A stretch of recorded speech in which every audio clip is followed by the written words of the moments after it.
سلطان بننے کے بعد سلطان محمود غزنوی نے منت مانی کہ اگر اس کی سلطنت میں امن و سکون رہے گا تو وہ ہندوستان میں بت پرستوں کے خلاف جہاد کرے گا۔ سو امن ہوتے ہی محمود غزنوی نے ہندوستان پر پہلا حملہ اگست 1001 عیسوی میں کر دیا۔ اس حملے میں پشاور کے نزدیک اپنے پرانے دشمن راجہ جے پال کو شکست دی۔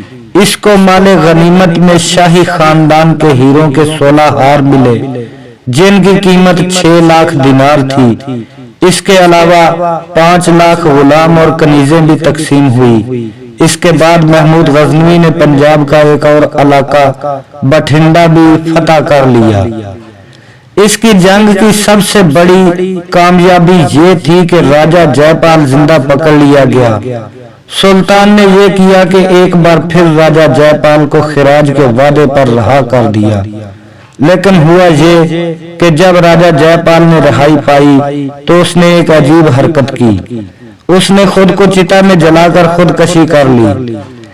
اس کی موت کے بعد بھی یہ لڑائی ختم نہیں ہوئی۔ اس کے بیٹے انند پال اور نواسے جے پال ثانی نے بھی محمود غزنوی سے کئی جنگیں لڑی، لیکن ہر بار شکست ہی ان کا مقدر ٹھہری۔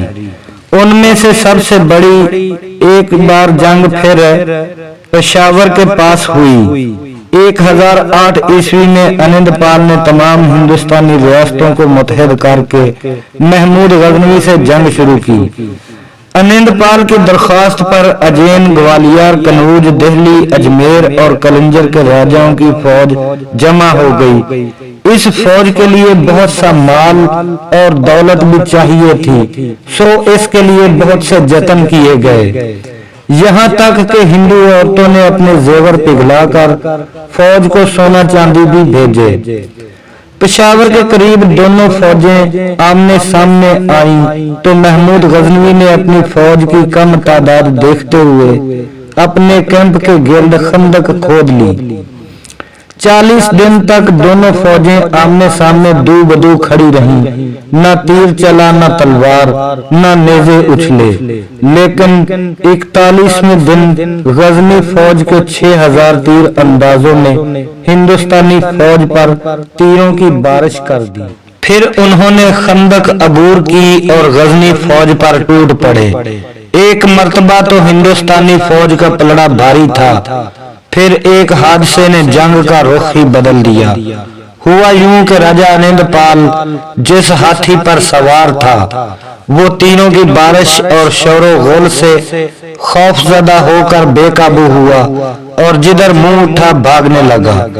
ہندوستانی فوج نے جب راجہ کے ہاتھی کو میدان چھوڑتے دیکھا تو ان میں بھی بھگدڑ مچ گئی اور ساری ہندوستانی فوج بھی بھاگ نکلی اور یوں میدان جنگ کا فیصلہ ہو گیا اور غزنوی سلطان نے پشاور کا یہ میدان بھی مار لیا۔ اس تاریخی اور عظیم فتح کے بعد محمود غزنوی نے ہندوؤں کے مقدس شہروں نگر کوٹ، تھان سیر اور دوسرے شہروں پر بھی حملہ کیا اور انہیں نیست و نابود کر دیا۔ اس نے مندروں سے سونے چاندی کے بت اور ہیرے جواہرات، سچے موتی اور بہت سی مقدار میں مال غنیمت جمع کر کے غزنی بھیج دیے اور تھان سیر میں 2 لاکھ غلام بھی بنائے۔ اسی طرح کنوج میں بھی 20 روز تک جنگ جاری رہی۔ کہتے ہیں کہ غزنی میں ایک بار سلطان نے پنجاب سے لائے گئے مال غنیمت کے قیمتی پتھر اور زیورات عوام کے سامنے پیش کیے تو دیکھنے والوں کے چہرے حیرت زدہ ہو گئے۔ محمود غزنوی نے ان علاقوں کے علاوہ کشمیر پر بھی حملہ کیا اور وہاں سے بھی سرخرو ہوا۔ 1019 عیسوی میں سلطان نے ہندوستان میں فتوحات کی تفصیلات بغداد کے خلیفہ القادر کو بھیجی۔ خلیفہ نے شہر کے مسلمانوں کو جمع کر کے ان کے سامنے یہ کارنامے سنائے اور شہر میں خوشی منائی گئی۔ عباسی خلیفہ نے محمود غزنوی کو امین الملت یعنی ملت اسلامیہ کا امانت دار اور یمین الدولہ یعنی ریاست کا سیدھا ہاتھ کے خطابات سے بھی نوازا۔